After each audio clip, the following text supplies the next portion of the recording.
नमस्कार दोस्तों, स्वागत है आपका आज के मुख्य समाचारों में। जी हां दोस्तों, आपको यहां पर देखने को मिलेंगी सुबह से लेकर शाम तक की तमाम बड़ी खबरें, मुख्य समाचार, ब्रेकिंग न्यूज़ अपडेट्स के रूप में। तो दोस्तों, आप सभी लोगों से रिक्वेस्ट है इस वीडियो को ज़्यादा से ज़्यादा लाइक और शेयर करें। तो चलिए दोस्तों, जान लेते हैं आज की पहली बड़ी खबर। 40 रैलियां, 144 सीट, प्रधानमंत्री मोदी के सहारे बीजेपी ने बनाया बड़ी जीत का प्लान, मंत्रियों को भी खास जिम्मेदारी। जी हां दोस्तों, बीजेपी ने वर्ष 2024 में होने वाले आगामी लोकसभा चुनाव के लिए प्लानिंग शुरू कर दी है। सूत्रों के मुताबिक आम चुनाव को ध्यान में रखते हुए बीजेपी उन 144 लोकसभा सीटों पर खास फोकस कर रही है जिसे वह 2019 के चुनाव में जीत नहीं सकी थी।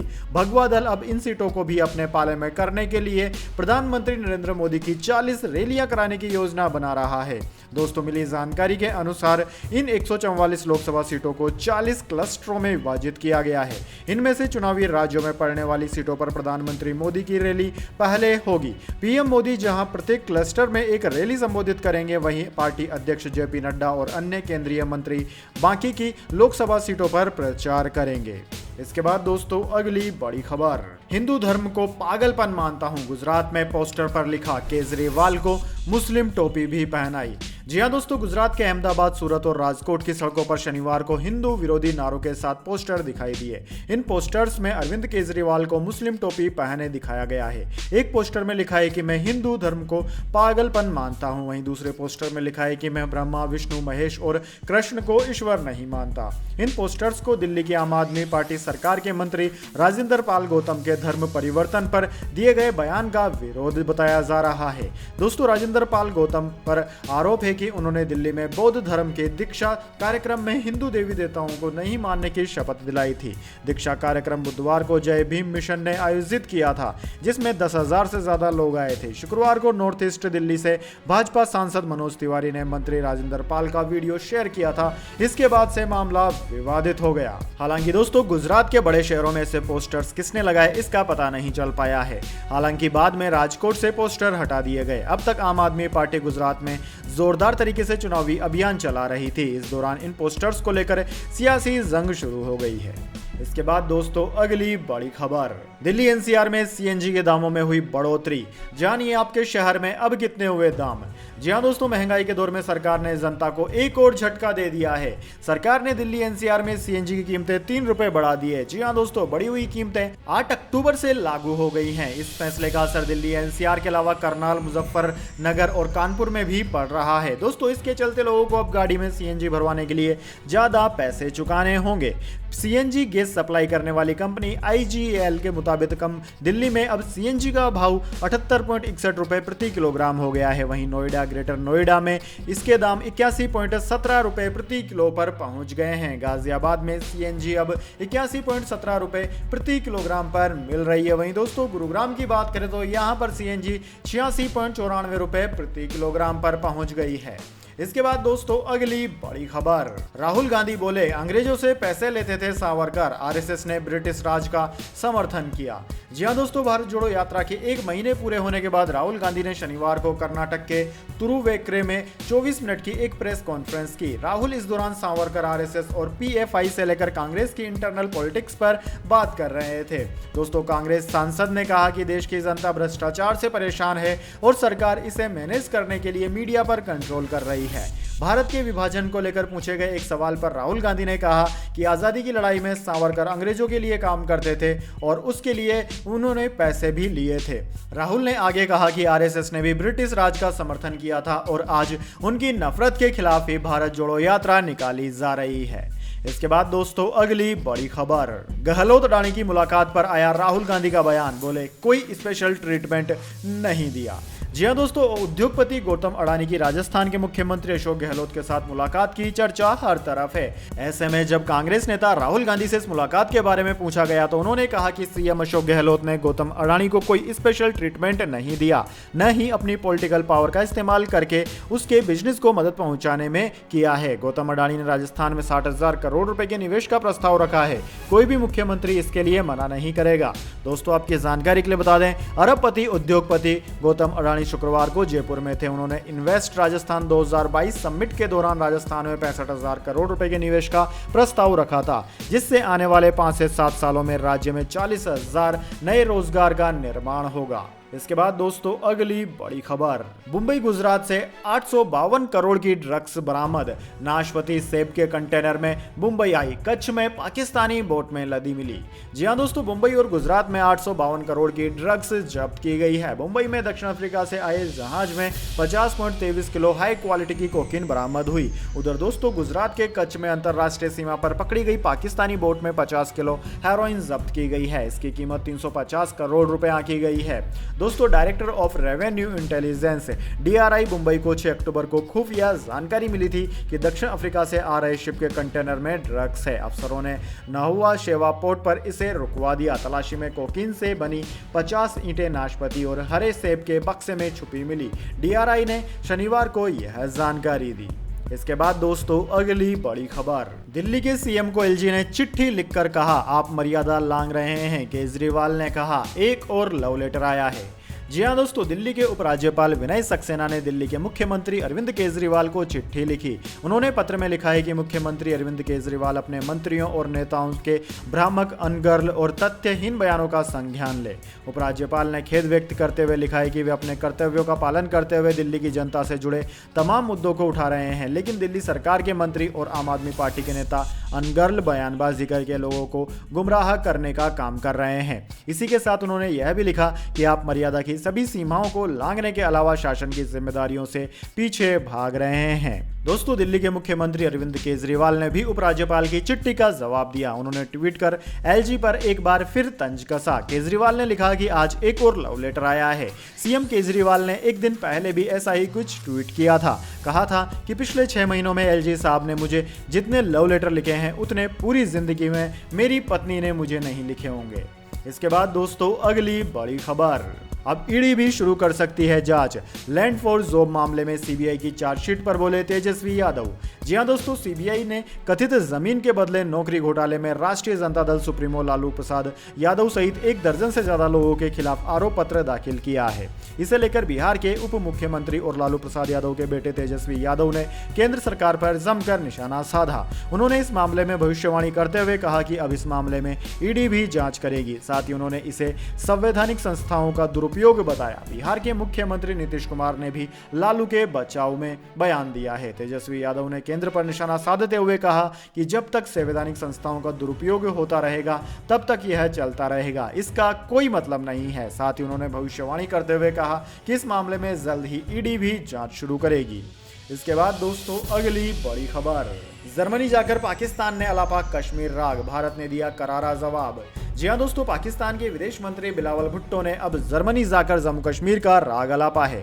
पाकिस्तान और जर्मनी के विदेश मंत्रियों की प्रेस कॉन्फ्रेंस में जम्मू कश्मीर को लेकर दिए बयान पर भारत के विदेश मंत्रालय ने अब पलटवार किया। विदेश मंत्रालय ने साफ कहा है कि ऐसे बयान आतंकवाद को बढ़ावा देते हैं और इसके पीड़ितों के साथ बड़ा अन्याय करते हैं। विदेश मंत्रालय के प्रवक्ता अरिंदम बागची की ओर से शनिवार को जारी बयान में कहा गया है कि वैश्विक समुदाय के सभी गंभीर और कर्तव्यनिष्ठ सदस्यों की खास तौर से सीमा पार से जारी अंतर्राष्ट्रीय आतंकवाद को खत्म करने में अहम भूमिका और जिम्मेदारी है। भारत का केंद्र शासित प्रदेश जम्मू कश्मीर दशकों से इस तरह के आतंकवादी अभियान का खामियाजा भुगत रहा है, जो अब भी जारी है। इसके बाद दोस्तों अगली बड़ी खबर, राशन कार्ड धारकों की हुई चांदी, दिवाली पर सरकार बांटेगी यह सामान, जारी हुआ बजट। जी हां दोस्तों, दिवाली पर सरकार ने राशन कार्ड धारकों के लिए खास प्लान बनाया है। अगर आप भी राशन कार्ड धारक हैं तो आपकी चांदी होने वाली है। दरअसल दोस्तों, केंद्र और राज्य सरकार की ओर से गरीबों और राशन कार्ड धारकों को फ्री राशन समेत कई खास सुविधाएं दी जाती है। महाराष्ट्र सरकार ने इस बार दिवाली पर 513 करोड़ रुपए का खास पैकेज का ऐलान किया है।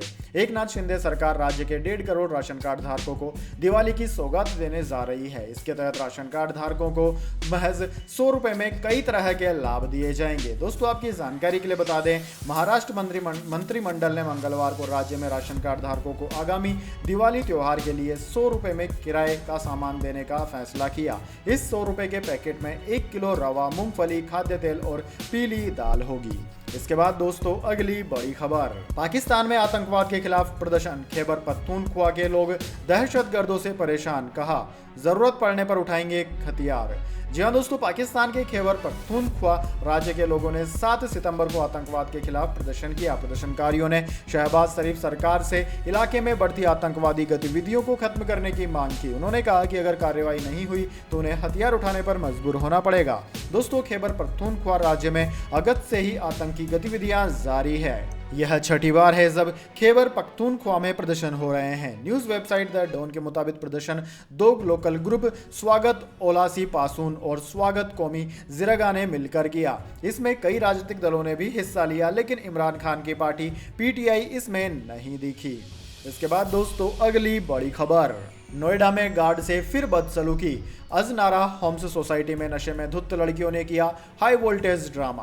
दोस्तों, नोएडा की एक और सोसाइटी में गार्ड से बदसलूकी का मामला सामने आया है। बताया जा रहा है कि नशे में धुत लड़कियों ने गार्ड से बदसलूकी की। इतना ही नहीं, 3 लड़कियों ने देर रात हाई वोल्टेज ड्रामा किया। जानकारी के मुताबिक ये घटना नोएडा की अजनारा होम्स सोसाइटी में हुई। इस पूरी घटना का वीडियो वायरल हो रहा है। इसमें लड़की गार्ड का कॉलर पकड़े हुए नजर आ रही है। दोस्तों, बताया जा रहा है कि तीनों लड़कियां शराब के नशे में धुत थी। गार्ड से बदसलूकी की वजह यह है कि लड़कियों की कार पर स्टिकर नहीं लगा था। इसके चलते गार्ड ने उन्हें रोक लिया था। फिर क्या था, लड़कियों का गुस्सा 7वें आसमान पर पहुंच गया। मसलन लड़कियां कार से बाहर निकल आई और गार्ड को भद्दी गालियां देने लगी। इसके बाद दोस्तों अगली बड़ी खबर, सोना 51,000 के पार, चांदी में 3,531 की तेजी। जानिए पूरे हफ्ते का सराफा बाजार का हाल है।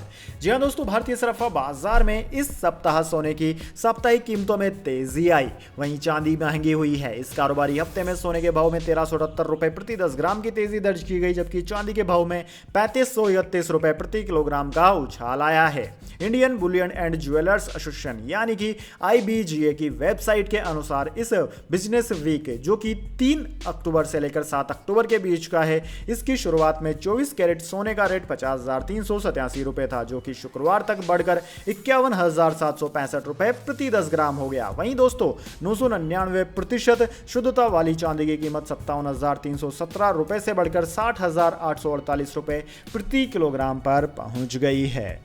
इसके बाद दोस्तों अगली बड़ी खबर, यूपी उत्तराखंड समेत इन राज्यों में होगी भारी बारिश। जान लीजिए देश में अगले 4 दिन कैसा रहेगा मौसम।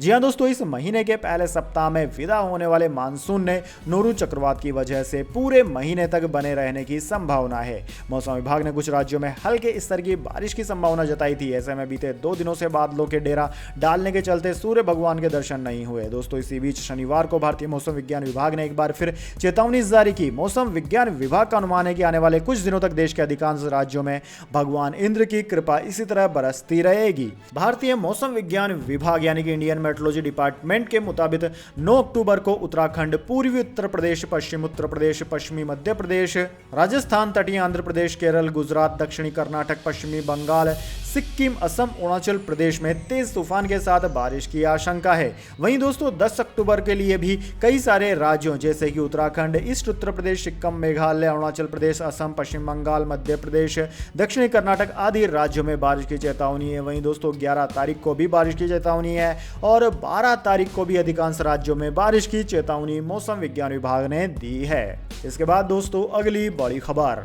एकनाथ शिंदे का ग्रुप सिर्फ एक गुट है, दल नहीं, उद्धव ठाकरे ने कहा।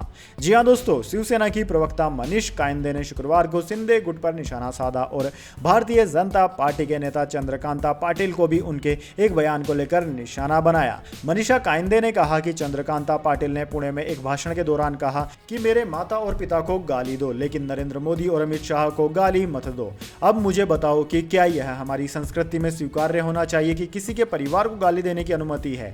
भाजपा के लिए केवल अमित शाह और नरेंद्र मोदी ही परिवार हैं और वे अपने परिवार से ज्यादा उनका सम्मान करते हैं। कायंदे ने आरोप लगाया कि भाजपा सरकार बनाने के लिए कांग्रेस सदस्यों को अपनी पार्टी में लाने में जुटी हुई है। उन्होंने कहा कि भाजपा अपने दम पर सरकार नहीं बनाती बल्कि अन्य दलों के सदस्यों को लाती है। गोवा में वह कांग्रेस के 8 सदस्यों को लाई और सरकार बनाई। उन्होंने साबित कर दिया कि वे हिंदुत्ववादी नहीं है, वे केवल सरकार बनाना चाहते हैं। वहीं दोस्तों मनीषा कायंदे ने धनुष और तीर के चिन्ह के बारे में एकनाथ शिंदे गुट पर हमला किया और कहा कि शिवसेना असली पार्टी है और शिंदे गुट केवल एक गुट है। दोस्तों जाने अगली बड़ी खबर, लेकिन उससे पहले मेरी आपसे छोटी सी रिक्वेस्ट है, अगर दोस्तों आपको अभी तक हमारी न्यूज़ पसंद आई तो एक छोटा सा लाइक जरूर दे दीजिए, और अगर आपको पसंद नहीं आई है तो बेशक आप डिसलाइक भी कर सकते हैं, लेकिन दोस्तों लाइक और डिसलाइक जरूर कीजिए, क्योंकि दोस्तों यही हमारी मेहनत का फल होता है और इसी से हमें पता चलता है कि आपको हमारी वीडियोस पसंद आ रही है या नहीं। तो चलिए दोस्तों जान लेते हैं आज की अगली बड़ी खबर। नौ की जान ले चुका बगहा का बाघ मारा गया, 26 दिन से हो रही थी तलाश, खेत में घेर कर